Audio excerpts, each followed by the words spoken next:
नाज़रीन अस्सलाम वालेकुम। ज़ेड न्यूज़ टीवी चैनल में आपका इस्तकबाल है। मैं सलमान खान। तफसीली खबरों से पहले सुर्खियों पर नज़र डालते हैं। कामारेड्डी ज़िले के कोनापुर में वज़ीर KTR ने अपनी दादी की याद में एक स्कूल के तामीराती काम का रखा संगे बुनियाद, जो KTR के ज़ाती पैसों से किया जाएगा तामीर।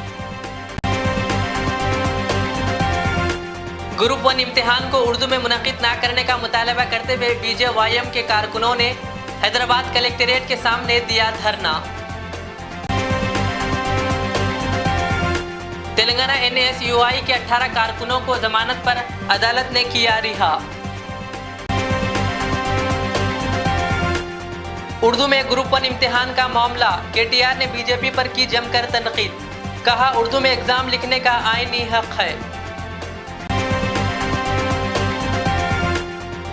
वज़ीर दाखिला मोहम्मद महमूद अली ने बंजारा हिल्स में ज़ेरे तामीर integrated police command and control centre के तामीराती कामों का किया मुआयना।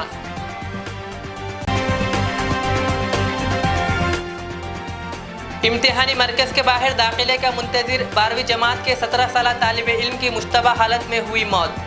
आंध्र प्रदेश के तिरुपति ज़िले में पेश आया अफसोसनाक वाक़या। जहीराबाद में अलगोल रोड पर एक बस और एक मिनी ट्रक के दरमियान तसादुम, एक शख्स हलाक और 4 जख्मी। अब पेश है खबरों की तफसील।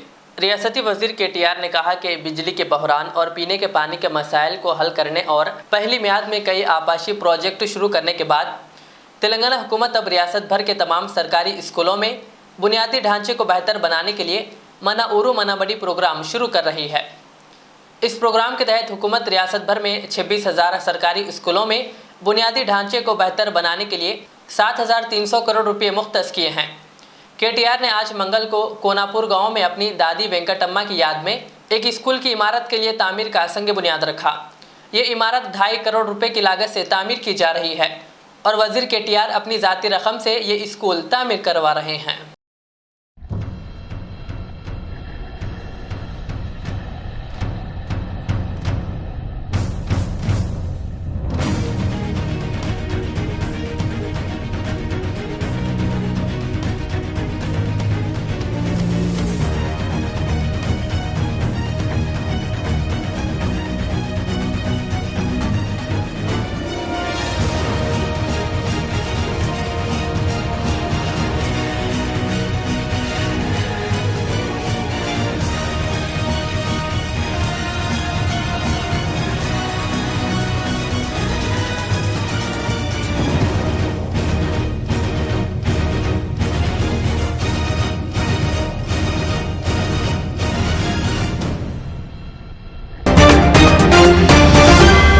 तेलंगाना हुकूमत मुल्क भर में कम उम्री के बावजूद उमूमी तरक्की में सबसे आगे है, क्योंकि वज़ीर आला के चंद्रशेखर राव तेलंगाना को सुनहरा तेलंगाना बनाने के मकसद से मजबूत तरीके से काम कर रहे हैं। इन ख्यालात का इजहार रियासती वज़ीर दाखिला मोहम्मद महमूद अली ने मीडिया के नुमाइंदों से बात करते हुए किया। वज़ीर दाखिला मोहम्मद महमूद अली ने मंगल को बंजारा हिल्स में ज़ेरे तामीर integrated police command and control centre के तामीराती कामों का मुआयना किया।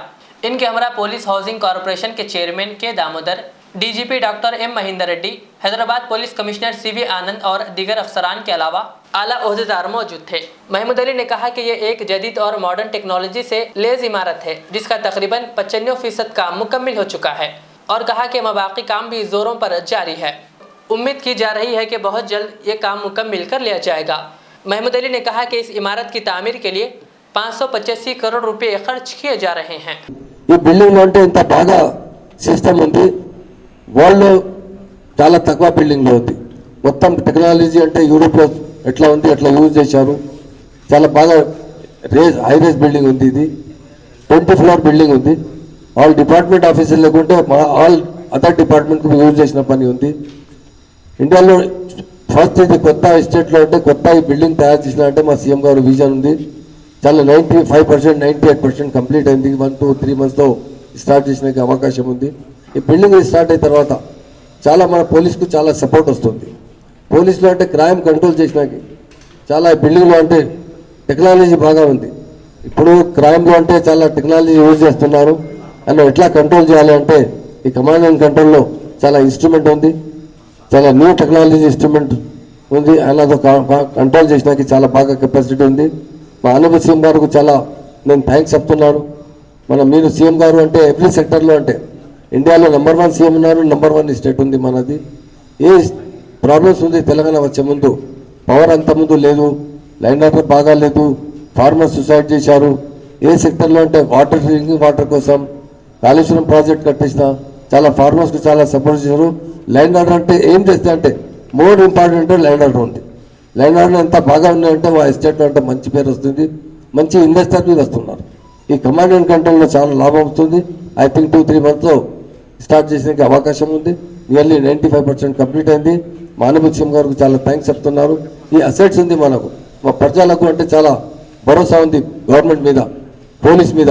మనకు సేఫ్ అండ్ సేఫ్ చేస్తా అంటే తప్పకుండా బిల్డింగ్ స్టార్ట్ అయిన తర్వాత ఇంకో మంచి అవుతుంది. మన లేకుంటే చాలా డిపార్ట్మెంట్కు పనికి వస్తుంది. మా ఆనబుల్ సీఎం గారు థ్యాంక్స్ చెప్తున్నారు. మీడియా మిత్రులకు థ్యాంక్స్ చెప్తున్నారు. Thank you. Telangana minority finance corporation के चेयरमैन मोहम्मद इम्तियाज इसाक ने अपने दफ्तर वाक़ हज हाउस नामपल्ली में माइनॉरिटी कम्युनिटी प्रोटेक्शन सेंटर के तहत चलाए जा रहे 11 टेलरिंग सेंटर का जायजा इजलास तलब किया। बादशाह मीडिया से बात करते हुए इम्तियाज इसाक ने बताया कि अनकरीब वो इन सेंटर्स का भी दौरा करेंगे और मज़ीद सेंटर्स का क़याम अमल में लाने का भी तयक़ुन दिया। उन्होंने घर बैठे रोज़गार हासिल करने के सिलसिले में खुसूसन ख़वातीन को मौका फ़राहम करने का भी तयक़ुन दिया। उन्होंने बताया कि साबिक़ा में इन सेंटर्स को TRS गवर्नमेंट की जानिब से 20 लाख की लागत से सहूलतें फ़राहम की गई थी, जिसके ज़रिए कई ख़वातीन को सिलाई मशीनें व दीगर रोज़गारी ज़राई की अशिया भी फ़राहम की गई थी, जिससे कसीर तादाद में गरीब आवाम ने इस्तेफ़ादा हासिल किया था। इसी तरह सेंटर्स की जानिब से चेयरमैन माइनॉरिटी फाइनेंस कॉरपोरेशन से मुतालबा किया गया कि हुकूमती इदारों के यूनिफॉर्म्स का ऑर्डर इन 11 सेंटर्स को दिया जाए, जिस पर चेयरमैन इम्तियाज इसाक ने मुतालबे की तकमील का तयक़ुन दिया कि वो इस मामले में वज़ीर आला KCR से नुमाइंदगी करेंगे और कहा कि माइनॉरिटी फाइनेंस कॉरपोरेशन की जानिब से मज़ीद तेलंगाना के 33 अजला में सिलाई सेंटर्स कायम किए जाएंगे। ठीक है, अस्सलाम वालेकुम। आज हैदराबाद में माइनॉरिटी फाइनेंस कॉरपोरेशन चेयरमैन की हैसियत से मैंने जो community training and production centres जो हैदराबाद में और जगतियाल में मुनक़िद है, टोटल 11 प्रोडक्शन सेंटर्स हैं, उनका एक रिव्यू मीटिंग मैंने आज लिया है। जहाँ पे ये सेंटर्स जो भी जितने भी चल रहे हैं, यहाँ पे हुकूमत की जानिब से, TRS हुकूमत की जानिब से हमने 20 लाख रुपए के लागत से मशीन्स दिए थे, तो उसका जायज़ा लिया गया कि तो कैसे चल रहे हैं, कितने लोगों को ट्रेनिंग दिया जा रहा है और क्या प्रोडक्शन है, क्या ऑर्डर्स है, उसके ऊपर थोड़ा एक रिव्यू किया गया है। तो बहुत से लोगों के जो है थोड़े से शिकायत, मतलब थोड़ा सा ये भी है कि थोड़ा प्रोडक्शन कम मिल रहा है, ऑर्डर्स कम मिल रहे हैं।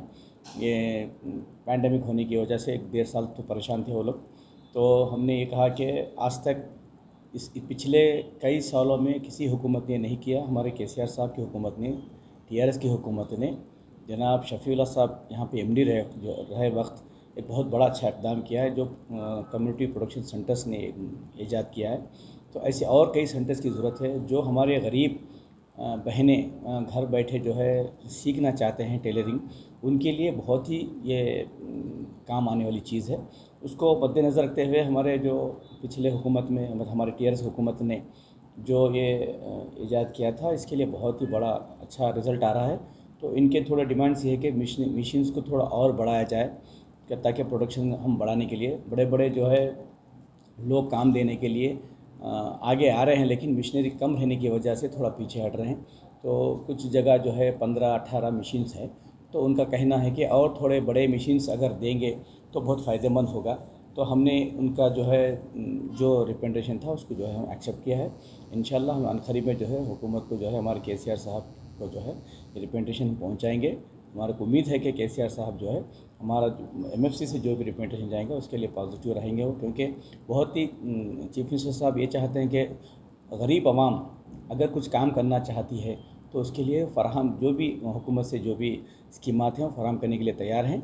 हम MFC से जो है अनक़रीब में जो है इन कम्युनिटी ट्रेनिंग सेंटर्स का जो है दौरा भी किया जाएगा। उनके जो भी ज़रूरत है उनको पूरा करने की कोशिश करूँगा इंशाअल्लाह। और जो है मैं जहाँ तक चाहता हूँ कि इस सेंटर्स को और बढ़ाया जाए, अपने बहुत से गरीब बहनें जो है इनको जो है काम मिले और टेलरिंग सीखे, और इस सेंटर्स में आके जो है कुछ बड़े काम कॉन्ट्रैक्ट लेके जो है हुकूमत की जानिब से हम जो है टेम्बरिज के स्कूल्स के ड्रेसेस हो या कई चीज़ें से जो गवर्नमेंट प्राइवेट स्कूल्स के ड्रेसेस हो, उनको जो है ये ट्रेनिंग सेंटर्स को दिलाने की कोशिश करेंगे इंशाल्लाह। ये जो आज मौका दिया गया है, मैं सबका शुक्रिया अदा करता हूँ। जय केसीआर, जय तेलंगाना। साबिक सदर पीसीसी व रुकन राज्यसभा वी हनुमंतराव ने जारिया माह 22 मई ता 5 जून देहातों का दौरा करते हुए कांग्रेस के किसान डिक्लेरेशन से अवाम को वाकिफ करवाने का फैसला किया है। आज गांधी भवन में प्रेस कॉन्फ्रेंस से खिताब करते हुए हनुमंतराव ने बताया कि उन्होंने इस सिलसिले में तेलंगाना प्रदेश कांग्रेस कमेटी के सदर रेवंत रेड्डी और सीपीएल कायद भट्टी विक्रमार्का को एक मकतूब रवाना करते हुए इनके इस दौरे से वाकिफ करवाया है और कहा कि साबिक सदर AICC राहुल गांधी ने अपने हालिया दौरे तेलंगाना के मौके पर वरंगल के जलसे में किसान डिक्लेरेशन जारी किया था और पार्टी कायदीन को हिदायत दी थी कि वो गांव-गांव पहुंचकर किसानों को कांग्रेस डिक्लेरेशन से वाकिफ करवाएं। वरंगल डिक्लेरेशन ఏమిటి అని చెప్పడం ప్రతి ఒక్కరికి తెలుసు। అంటే ఆయన ఉద్దేశం ఏంటంటే ప్రతి ఒక్కరికి కూడా ఈ సందేశం కింది స్థాయి దాకా పోవాలి। దానికి అప్పటికే అపోజిషన్ పార్టీల వాళ్ళు బెంబేలు ఎత్తిపోతున్నారు, ఇది అయ్యే పని కాదు, ఈయన చేయలేడు, ఇది కాంగ్రెస్ చేసే పనే కాదు, కేవలం వాగ్దానాలు చేస్తారనే అభిప్రాయం క్రియేట్ చేయడానికి ప్రజలలో ఒక విధమైనటువంటి అపోహలు క్రియేట్ చేయడానికి ప్రయత్నం చేస్తున్నాం। అలాంటి సమయంలో నాకు ఆలోచన వచ్చింది, ఒక సీనియర్ నాయకుడుగా తప్పనిసరిగా 20 తేదీ నుంచి 5 తేదీ వరకు గ్రామాలలో ఎక్కడెక్కడైతే అవకాశాలు ఉంటాయో, ఏడనైతే రచ్చబండ, అది కూడా అంబేద్కర్ స్టాచ్యూ అటువంటి ప్రాంతంలో కూర్చొని तेलंगाना हज कमेटी के नौ मुंतखब चेयरमैन मोहम्मद सलीम ने हमारे नुमाइंदे शेख मोहम्मद से बात करते हुए हाजियों को तमाम तर सहूलियात और इनकी खिदमत करने का अज़्म ज़ाहिर किया और हाजियों की खिदमत का मौका मिलने पर अल्लाह का शुक्र अदा किया। की तरह इस साल भी जो है हज का काम जो CM साहब हम दिए हैं, मैं अल्लाह का शुक्र अदा करता हूँ कि अल्लाह के करम से आने वाले ये हज के सीज़न में जो है ना, जितने सहूलतें होती है हाजियों को अच्छे से अच्छा सब एक टीम वर्क करके गवर्नमेंट की सपोर्ट लेके हम लोग जो है इसको कामयाब बनाएंगे और इंडिया में नंबर 1 हज का अवार्ड मिले वैसा काम करेंगे हम लोग, क्योंकि हाजियों को यहाँ से लेकर सऊदी तक भी तकलीफ नहीं होना, पूरा मॉनिटर करेंगे हम। और एयरपोर्ट पे भी, या हमारे इंटरनेशनल एयरपोर्ट पे इससे पहले बेल्ट का प्रॉब्लम था, वो था अलग बनाए थे, अब के हम जो है इंटरनेशनल एयरपोर्ट से हाजियों को भिजाने का काम करेंगे, पूरा जो है अलग कोई काम ऐसा नहीं रहेगा। इंशाल्लाह हाजियों को जो है टाइम टू टाइम हर चीज़ मॉनिटर करेंगे और कोई तकलीफ नहीं होगी हाजियों की, क्योंकि हाजियों की दुआ लेना है, हाजियों की जो है टेंशन दे के जो है हाजियों को जो है तकलीफ देने का नहीं है। और इंशाल्लाह ताला इंडिया में तेलंगाना का हज हाउस जो है नंबर 1 रहेगा इंशाल्लाह। हाजियाँ यहाँ का जो इंतज़ाम रहेगा गवर्नमेंट की सपोर्ट से, केसीआर साहब की सपोर्ट से, इंशाल्लाह अल्लाह चाहे तो अच्छे से अच्छा हम लोग कामयाब बनाएंगे हज। अल्हम्दुलिल्लाह। तेलंगाना NSUI के सदर बी वेंकट के बशमूल 18 NSUI के कारकुनों को फौजदारी अदालत नामपल्ली ने जमानत पर रिहाई के लिए आज अहकाम जारी किया। राहुल गांधी को उस्मानिया यूनिवर्सिटी में तलबा से मुलाकात की इजाज़त ना देने पर NSUI कारकुनों ने गुज़िश्ता हफ्ते एहतजाज मुनज़्ज़म किया था, जिस पर पुलिस ने इन्हें गिरफ्तार करके 14 दिन के लिए जेल मुंतकिल किया था। आज शाम 5 बजे चंचलगुड़ा जेल से इन कारकुनों की रिहाई अमल में आई। वाज़ेह है कि राहुल गांधी ने अपने दौरे हैदराबाद के दौरान चंचलगुड़ा जेल पहुंचकर बी वेंकट और दीगर कारकुनों से मुलाकात की थी और कांग्रेस पार्टी के नज़रियात पर कार्यबंद रहते हुए हक़ व इंसाफ के लिए अपनी जिदोजहद जारी रखने पर इन कारकुनों की हौसला अफजाई की थी।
ఓయూలో మీటింగ్ పెట్టుకునే అవకాశం కల్పించని చెప్పి ఒక విద్యార్థి నాయకులు లెక్క వైస్ ఛాన్సలర్ కి రిప్రజెంటేషన్ ఇవ్వడానికి పోతే ఆడ కావాలని చెప్పని గవర్నమెంట్ చేతుల్లో ఉన్న పోలీస్ వ్యవస్థ వాళ్ళ మోచేతి నీళ్లు తాగలేక వ్యవహరించి అక్రమ కేసులు పెట్టి 18 మంది తెలంగాణ విద్యార్థులని జైల్లో పెట్టడం జరిగింది. మాకు బెయిల్ రాకుండా ములాఖాత్ లేకుండా మేము ఉగ్రవాదులం అన్నట్టు మమ్మల్ని కలవనికి వచ్చేవాళ్ళు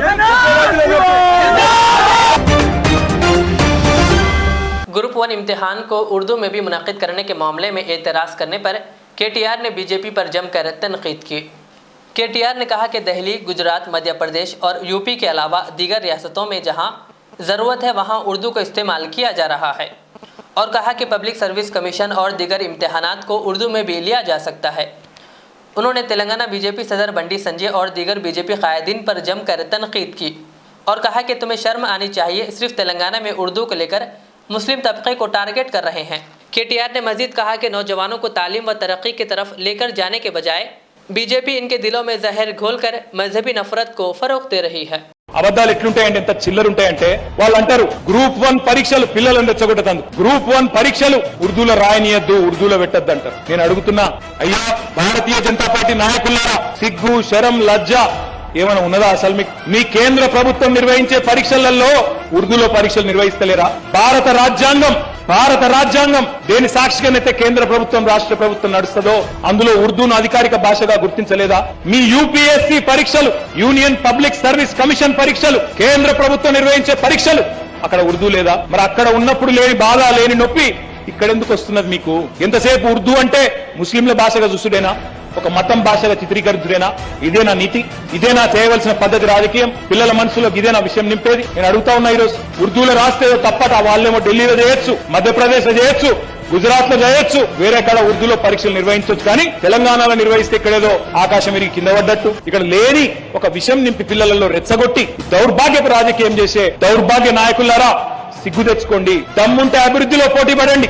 మేము 28,000 కోట్ల రూపాయలు ఖర్చు పెట్టినాం. మీకు చాతనైతే మీరు ఒక 30,000 కోట్ల రూపాయలు ఎల్లుండి అమిత్ షా వస్తున్నాడు కదా, ఆయనతో ప్రకటింపజేయండి ఉమ్మడి పాలమూరు జిల్లా. గట్ల పోటీ పడదాం. మేము ఒక పాఠశాల పెడితే మీరు 5 పాఠశాలలు తీసుకురండి. మేము ఒక మెడికల్ కాలేజ్, జిల్లాకు ఒక మెడికల్ కాలేజ్ పెడతా ఉన్నాం. త్వరలో నారాయణపేటకు కూడా మెడికల్ కాలేజ్ మంజూరు చేసిన ఘనత కేసీఆర్ గారిది. తొందరలో శంకుస్థాపన కూడా చేయబోతా ఉన్నాం. మేము ఒక మెడికల్ కాలేజ్ ఇస్తే మీరు పాలమూరు జిల్లాకి, పూర్వ పాలమూరు జిల్లాకైనా కనీసం ఒక 2-3 మెడికల్ కాలేజీలు తీసుకొచ్చే ప్రయత్నం చేయండి. పోటీ అట్లా పడదాం. నెక్స్ట్ తరం పిల్లలను తయారు చేసే క్రమంలో పోటీ పడదాం. అవేవి వద్దట. కేవలం అన్నా ఈరోజు ఏ వారమే, ఈ రోజు ఏం దేవుడే, రేపేం దేవుడే, ఎల్లుండేం వారమే, చిల్లర మాటలు తప్ప, చిల్లర ప్రచారాలు తప్ప, మతం పేరిట విషం నింపే విష ప్రచారం చేసే చిల్లర ఆలోచన తప్ప మంచి చేసే ఆలోచన మాత్రం చేయడం లేదు. BJYM के कारकुनों ने ग्रुप 1 इम्तिहान को उर्दू में भी मुनक़िद करने के रियासती हुकूमत के फैसले की मुखालिफत करते हुए आज ज़िला कलेक्ट्रेट हैदराबाद दफ्तर के सामने धरना दिया और उर्दू में इम्तिहान मुनक़िद करने के फैसले से दस्तबरदार होने का मुतालबा किया। एहतजाजी कायदीन व कारकुनों ने इल्ज़ाम लगाया कि एक तबके को फ़ायदा पहुँचाने के लिए ग्रुप 1 इम्तिहान उर्दू में भी मुनक़िद किया जा रहा है। इस मौके पर एहतजाजी कायदीन ने हुकूमत के खिलाफ नारे भी लगाए। वाज़ेह है कि बीजेपी के रियासती सदर बंडी संजय ने कबल अज़ी ही ऐलान किया था कि अगर हुकूमत अपने फैसले को वापस नहीं लेती है तो ऐसी सूरत में तेलंगाना में बीजेपी इख्तिदार में आने के बाद उर्दू इम्तिहान के ज़रिए मुंतखब होने वाले उम्मीदवारों को बर्खास्त कर दिया जाएगा। बता दें कि उर्दू में भी इम्तिहान लिखने का आइनी हक़ है, लेकिन बीजेपी मुसलमानों को निशाना बनाते हुए ग्रुप 1 इम्तिहानात को उर्दू में भी मुनक़िद करने के हुकूमत के फैसले की मुखालिफत कर रही है।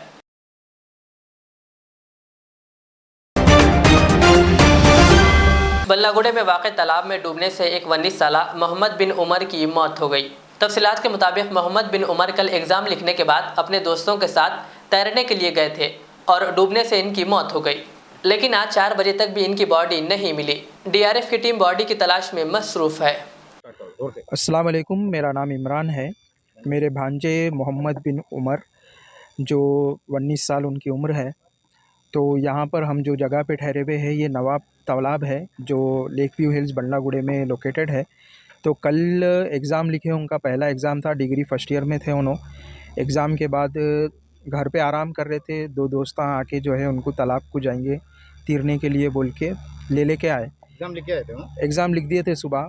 घर पे ज़ोहर की नमाज़ पढ़ के रेस्ट कर रहे थे। उतने में दोस्त आके जो है तालाब को जाएंगे बोल के ज़बरदस्ती लेके आए साथ में, नहीं भी आना चाह रहा बच्चा तो। अब फिर यहाँ पे आने के बाद तैरना नहीं आता था बच्चे को। काफ़ी डीप है जगह ये और काफ़ी ख़तरनाक जगह है जहाँ पे लोग ज़्यादा आते जाते नहीं, वीरान जगह है। फिर भी तैरने के लिए आए तो अब को 24 घंटे हो गए। आज 10 तारीख़ है गालिबन, कल 9 तारीख़ थी। 9 तारीख़ की 9:15 से 3:15 से 3:30 बजे के दरमियान जो है बच्चा डूब गया। यानी 24 घंटे हो गए सर्च चल रहा। कल से सर्चिंग चल रही है। आज सुबह जो है DRF टीम जो है तेलंगाना की तरफ से वो लोग सुबह 7 बजे से सर्चिंग में लगे हुए हैं। कंप्लेंट लिखा है? आप कब लिखा था कंप्लेंट? कब करें? कंप्लेन तो कल जो लोग यहाँ के मकामी लोग थे वो लोग पुलिस वालों को तभी इन्फॉर्म कर दिए। इन्फॉर्म करने के बाद पुलिस वाले आए, वहाँ से कार्रवाई शुरू हो गई। कंप्लेन भी दिए। यहाँ पर आने के बाद घंटा 2 घंटा कोशिशें करें, उसके बाद कंप्लेन दिए तो CI साहब भी आके गए। यहाँ पे सर्कल का भी आना जाना लगे हुआ है। टीम भी कोशिश कर रही, लेकिन साथ में 2 और दोस्त थे, बस्ती के ही बच्चे थे। लोग कहाँ हैं? हम उम्र है, अभी तो कस्टडी में है बच्चे, पूछताछ चल रही उन लोगों के साथ। तो जो जगह पे डूबा बच्चा वो जगह की जो है निशानदेही करे, तो वहाँ पे सर्चिंग चल रही। पानी जो है काफ़ी डीप है। इन्फॉर्मेशन था घर वालों को यहाँ पे आए बोल रहे? नहीं, यहाँ पे सिर्फ अभी आरूम बोल के निकले। फिर उसके बाद में जो है यहाँ से फ़ोन आया कि बच्चे के फ़ोन से ही पुलिस वाले फ़ोन करे। पुलिस वाले फ़ोन करके ऐसा हो गया बोले तो फिर फौरी जो है घर वाले पुलिस कुछ कार्रवाई करी इसके ऊपर? कार्रवाई करे, लेकिन ये कार्रवाई नाकाफ़ी है। ये इसके अंदर इम्प्रूवमेंट, ये जो सर्च चल रहा है ये ऑलरेडी 24 घंटे से ये सर्च चल रहा है। इसमें कुछ अपग्रेड होना, ये सर्च में कुछ आगे की कार्रवाई होना चाहिए। यानी कि कुछ गोताखोर लोग रहना जो अंदर जाके सर्च कर। काफ़ी डीप है और दलदल भरी जगह है। दूसरे नौजवानों के लिए क्या मैसेज छोड़ना चाह रहे हैं? मैसेज तो यही है कि बच्चे काफ़ी जो है पानियों की जगह वीडियोस वगैरह बनाने की चक्कर में, तैरना नहीं भी आया तो फ़ोटो लेने वीडियो लेने की चक्कर में उतर जाते। उनके लिए क्या मैसेज देना चाह रहे हैं? उनके लिए यही है कि जो चीज़ आप नहीं कर सकते वो मत कीजिए। आपको तैरना नहीं आता था बच्चे को। ये गालिबन पहली बार तालाब में तैरने आया बच्चा। अब ये आगे हुआ क्या, असल इंसिडेंट क्या है, वो तो साथ में 2 जने जो लोग हैं उनसे पूछताछ चल रही पुलिस की तरफ से। अभी वो कंप्लीट रिपोर्ट हमको भी नहीं मिली। आज शाम तक इंशाल्लाह वो भी मालूम पड़ जाएगा आखिर हुआ क्या था एग्जैक्टली। TNGOs हैदराबाद डिस्ट्रिक्ट के सदर SM हुसैनी मुजीब व दीगर ने आज वक्फ बोर्ड के चेयरमैन मोहम्मद मसीउल्लाह खान और हज कमेटी के चेयरमैन मोहम्मद सलीम से मुलाकात की और इन्हें चेयरमैन मुंतखब होने पर मुबारकबाद पेश की। इस मौके पर तेलंगाना अक़लियती मालियाती कॉरपोरेशन के सदर नशीन इम्तियाज़ इसाक के अलावा हज हाउस का अमला भी मौजूद था।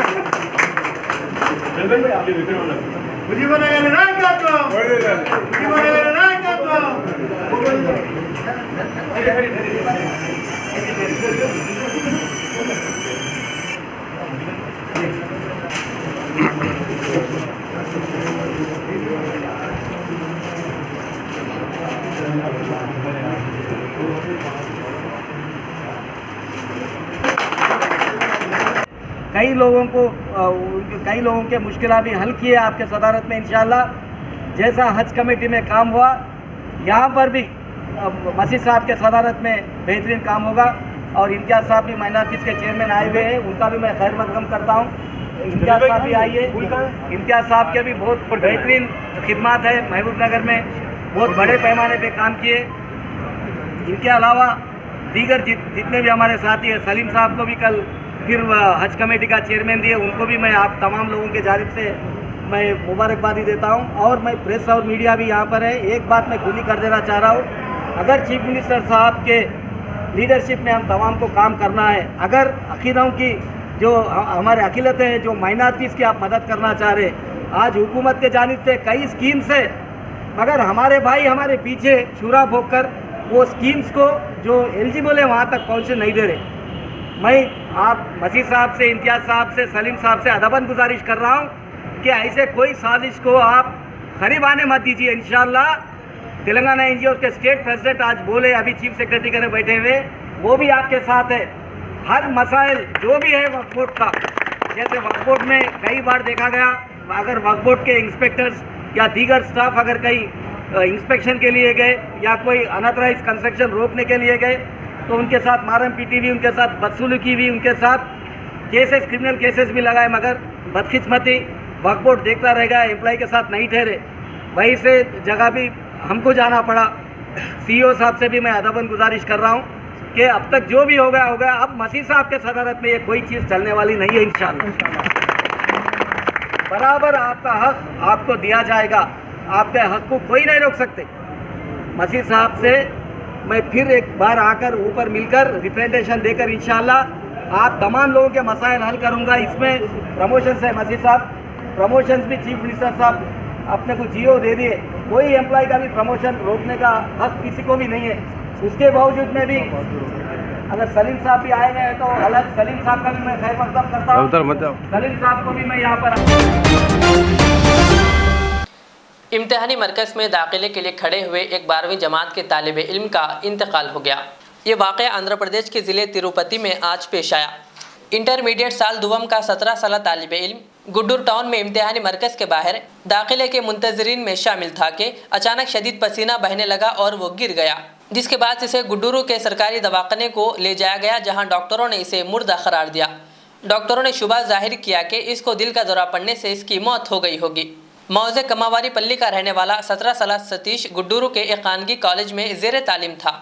सालाना इम्तिहानात में शिरकत के लिए वो रोज़ाना सफ़र करते हुए मौजे से टाउन को आया करता था। मंगल की सुबह आज वो दूसरे तलबा के साथ इम्तिहानी मरकज़ के बाहर खड़ा हुआ था। आईनी शाहिदीन का कहना है कि अचानक इस पर पसीना बहने लगा और वो गिर गया। पुलिस ने इस सिलसिले में एक केस दर्ज करके तहकीकात का आगाज़ कर दिया।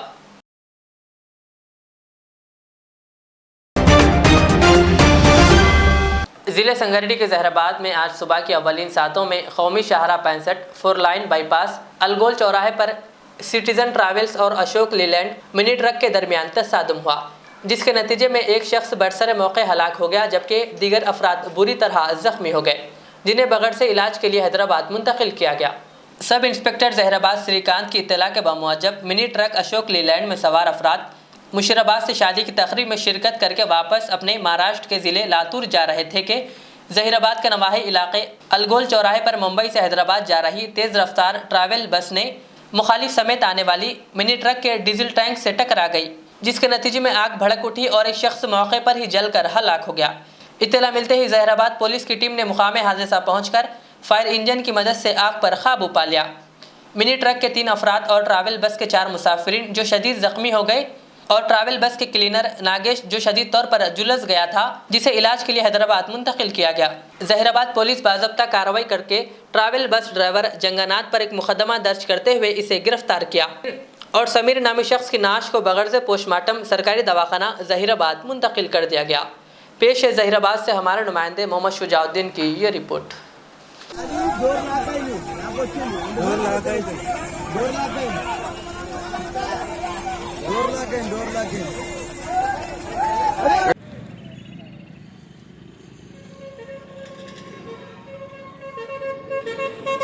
జైరాబాద్ అల్గోల్ చౌరస్తాలో ఒక ప్రమాదం జరిగిందండి, యాక్సిడెంట్. మన trolley auto Ashok Leyland auto ఇది హైదరాబాద్ నుంచి ఉద్గిర్ వెళ్తుంది, ఉద్గిర్ లాతూర్ వెళ్తుంటే 4:30 ప్రాంతంలో ఈ అల్గోల్ చౌరస్తా వద్ద రైట్ టర్న్ తీసుకోగానే అటు నుంచి మహారాష్ట్ర ముంబై నుంచి వస్తున్నటువంటి ట్రావెల్స్ బస్సు వేగంగా వచ్చేసి ఆటోను ఢీకొట్టింది. ఆటో బోల్తా కొట్టి దాని ఫైర్ మంటలు అంటుకోవడం జరిగింది. ఆ మంటల్లో షేక్ ఇమాం, సలీం, తర్వాత ఈ డ్రైవర్ అయినటువంటి సిద్ధు కుమార్ సింగ్, ఇంకొక ప్యాసింజర్ సమీర్లు ఈ గాయపడ్డారు. ఈ సమీర్ అనే వ్యక్తి పూర్తిగా మంటల్లో కాలిపోయాడు. మిగతా వారికి గాయాలైనాయి, యాక్సిడెంట్ గాయాలైతే వారిని చికిత్స కోసం గాంధీ ఆసుపత్రికి పంపడం అయింది. ఈ సమీర్ మృతదేహాన్ని పోస్టుమార్టం కోసం జైరాబాద్ ప్రభుత్వ ఆసుపత్రికి పంపినాము. ఈ ట్రావెల్స్ బస్సు వేగంగా వచ్చి ఢీకొట్టడం వల్లనే ప్రమాదం జరిగినట్లు మాకు ప్రాథమిక నిర్ధారణ తెలుస్తుంది. కేసు నమోదు చేసుకొని పూర్తిగా దర్యాప్తు చేస్తాం. आखिर में सुर्खियों पे और एक बार नजर डालते हैं। कामारेड्डी जिले के कोनापुर में वजीर केटीआर ने अपनी दादी की याद में एक स्कूल के तामीराती काम का रखा संगे बुनियाद, जो केटीआर के जाती पैसों से किया जाएगा तामीर। ग्रुप 1 इम्तिहान को उर्दू में मुनक्किद ना करने का मुतालबा करते हुए बीजेवाईएम के कारकुनों ने हैदराबाद कलेक्ट्रेट के सामने दिया धरना। तेलंगाना NSUI के 18 कारकुनों को जमानत पर अदालत ने किया रिहा। उर्दू में ग्रुप 1 इम्तिहान का मामला, केटीआर ने बीजेपी पर की जमकर तनकीद, कहा उर्दू में एग्जाम लिखने का आईनी हक है। वजीर दाखिला मोहम्मद महमूद अली ने बंजारा हिल्स में जेर तामीर integrated police command and control centre के तामीराती कामों का किया मुआयना।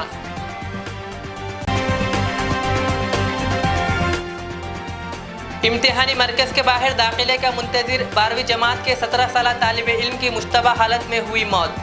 आंध्र प्रदेश के तिरुपति जिले में पेश आया अफसोसनाक वाकया। जहीराबाद में अलगोल रोड पर एक बस और एक मिनी ट्रक के दरमियान तसादुम, एक शख्स हलाक और 4 जख्मी। ये थी आज की दिन भर की हमारी खबरें। मुझे इजाज़त दीजिए। हमारे इज़्ज़त चैनल को यूट्यूब पर सब्सक्राइब, फेसबुक पर लाइक शेयर ज़रूर करें। अल्लाह हाफ़िज़। रियाज इस्लामिक स्कूल तालीमी मैदान में एक नया इनकलाब। इस्लामिक और मॉडर्न एजुकेशन की अजीम दरसगाह। 23 साल तजुर्बे के बाद तलबा और तालिबात के लिए रियाज इस्लामिक स्कूल पेश करता है हिफ्ज़ कुरान, नाज़िरा कुरान क़ायदे के अलावा नर्सरी ता 10वीं जमात तक की तालीम का बेहतरीन नज़्म। बच्चों के लिए हॉस्टल की सहूलत, मुस्तहिक़ तलबा के लिए खुसूसी रियायत, तलबा और तालिबात के लिए अलहदा क्लासेस के माकूल नज़्म, खुसूसी computer classes, hardware and software training, बच्चों में तहरीरी और तकरीरी सलाहियतों को उजागर करने के लिए हफ्तावारी प्रोग्राम, काबिल और मुशफ़िक़ असातिज़ा इकराम की निगरानी में बेहतरीन तालीम नज़्म। सुबह 8 बजे तक शाम 4:30 बजे दाखिले जारी हैं। उजलत कीजिए। Riyaz Islamic school, opposite lane, new SR petrol pump, Vattepally, Hyderabad. HKJN furniture अब एक और नए ब्रांच के साथ Farid complex, Shastripuram, Owaisi hills line पर। याद रहे, 40 साल से फर्नीचर की दुनिया में भरोसे का एक नाम HKJN फर्नीचर। हमारे यहाँ नए डिजाइन्स का नया कलेक्शन मौजूद रहता है। आपकी ख्वाहिश के ऐन मुताबिक भी फर्नीचर तैयार किए जाते हैं। आली जनाब मोहम्मद नसीर चिश्ती साहब की जानिब से यतीम और गरीब बच्चों के फर्नीचर के लिए खुसूसी discount package. HKJN manufacturing showroom, हमारा पता Farid complex, Shastripuram, Owaisi hills line, Hyderabad. HKJN furniture.